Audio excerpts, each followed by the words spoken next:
Good morning, students. Yesterday we completed the first part of Low Spring, and now I am moving towards the second part where Anish Jung is talking about a community of Bengal makers in Firozabad. The writer met a boy named Mukesh who aspired to become a motor mechanic. She asked him if he knew anything about cars. The boy was confident and replied that he would learn to drive a car. His dream was far away from reality, and although the boy was confident, he would succumb to the societal pressures. He lived in Firozabad, which was famous for glass bangles. The writer felt that the boy's dreams would not materialize and gradually get influenced by the dusty streets of Firozabad. She wanted to say that as every family in the town of Firozabad was involved in the glass bangle industry, so would Mukesh do with the passage of time. She tells us that Firozabad was the main town of India for the glass blowing industry. The families had been involved in working at furnaces, welding glass, and making bangles for generations. They made so many bangles that it seemed that they made bangles for all the women of the world. Mukesh's family was also involved in the profession of glass bangle making. They were not aware of the law. They did not know that it was unlawful to force children to work in such glass furnaces. The workplaces were hot, dark closed rooms without ventilation or proper air system. The writer felt that if the law would come into force or would be implemented, it would rescue almost 20,000 children from these inhuman places where they were forced to work hard during the daytime. They often ended up losing their eyesight also. Mukesh was happy as he took the writer to his home. He felt proud as he informed her that it was being renovated. They walked down streets which were full of garbage and gave foul smell. The streets were lined with slums which were unsteady. The walls were falling apart. The doors were unsteady, they were shaky, and there were no windows and were full of families where people lived alone with animals. They reminded the writer of the prehistoric, means ancient man who lived just like animals. Mukesh stopped in front of one such door, hit it hard with his foot and pushed it open. Then the house where Mukesh lived was partially constructed hut. In one corner was a firewood stove made with dead grass. A vessel, means a container with spinach leaves, was kept on it, and on the ground there were more plates with chopped vegetables in them. There was a thin young woman cooking the evening meal for the family, and her eyes were full of smoke, but she was still cheerful and smiled to see the writer. She was the wife of Mukesh's elder brother. Although she was not much older in age, she was a responsible person and she had become the daughter-in-law of the family. She took care of three men, her husband, Mukesh, and their father. As Mukesh's father entered the house, the daughter-in-law hid behind the wall and covered her face behind her veil. It was a tradition for the daughter-in-law to hide their faces in the presence of the older male members of the family. The elder here was a poor bangle maker. He had worked hard all his life, first as a tailor, then as a bangle maker. He was still not able to either renovate the house or send his sons to school. He had just managed to teach him the skill of making bangles. Mukesh's grandmother justified her son by saying that he was destined to make bangles as it had been their family profession. She had seen her husband become blind due to the dust from polishing the glass bangles. She said that their family had got this art of bangle making from God, and so they had to carry on the tradition. It shows that they believe in caste system also. They were born in particular caste which had to follow the profession of bangle making. All their life they had just seen these glass bangles. They were everywhere, in the backyard, in the house, in the yard, even in the street of the town. There were huge spiral bunches of bangles in different colors like gold, pink, green, blue, purple, etc. There were bangles of all the colors of the rainbow.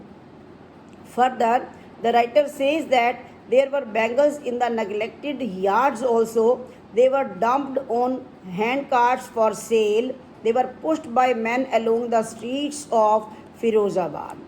The writer describes the environment where these bangle makers walk. They were small dark huts. The children would sit next to a line of oil lamps whose flames were unsteady.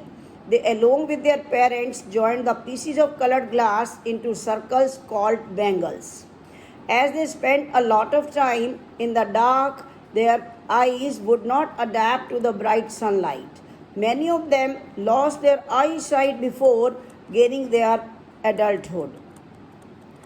Then there is another character.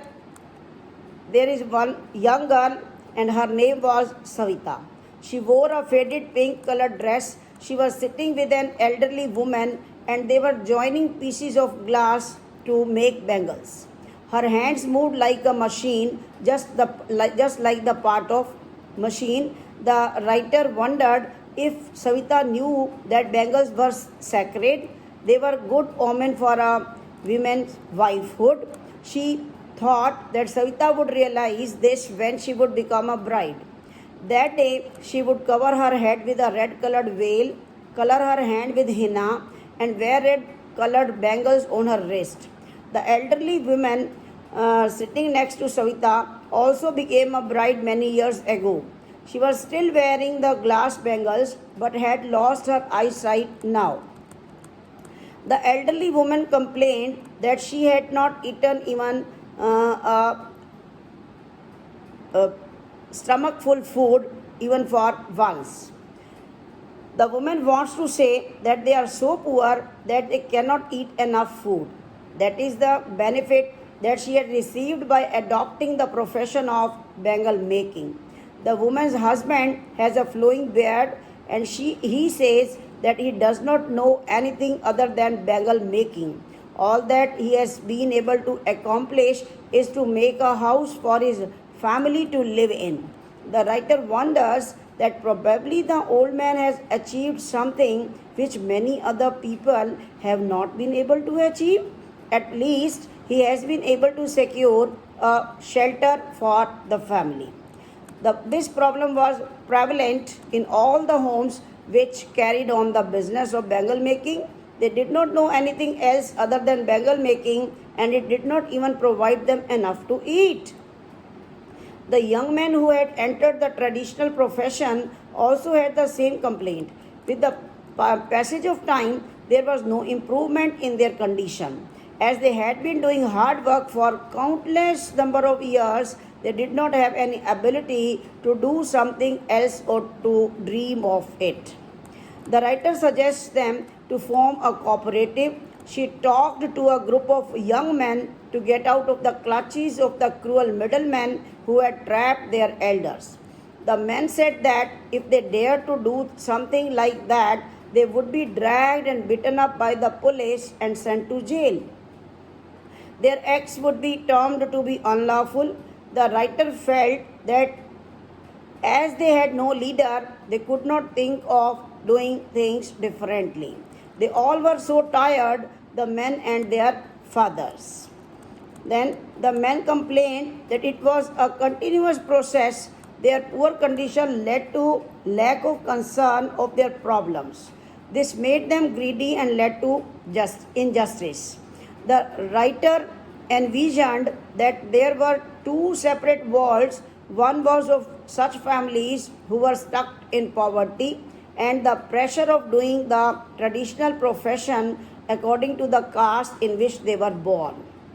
The other word is a never-ending cycle of moneylenders, middlemen, policemen, law keepers, government officials, and politicians.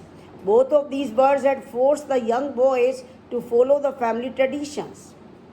The young boys get into this profession and become a part of vicious cycle even before they realize it. If they did anything else, it meant that they were challenging these two worlds. The boys had not been reared up to be bold so that they could dare to go against the system. The writer was happy to sense that Mukesh had the spark in him.